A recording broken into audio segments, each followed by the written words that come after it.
Sabi nila sa pagitan daw ng Kalye Langit at saka ng Kalye Banal, nandun daw yung Kalye Impyerno. Ito ba yung impyerno? Okay.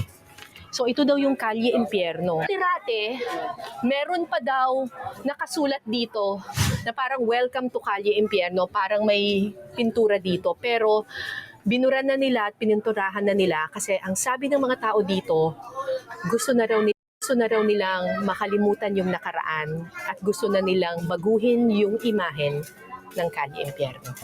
Sa Kalye Impyerno ipinanganak si Egay Leongson. Kabisado niya ang kasaysayan ng Kalye Impyerno dahil aniya nagsimula ang pangalang ito sa katuwaan lang ng ilang kabataan. Anong taon po yun, Kuya? 81. 1981. Ano po nangyari noong 1981? Maganda. Yung panahon na yun, maganda naman itong lugar namin. Oh, tapos, masaya.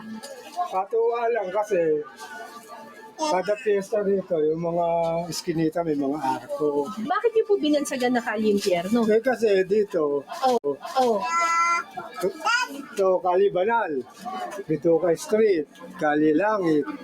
Eh nasa gitna kami. Naisipan namin yun.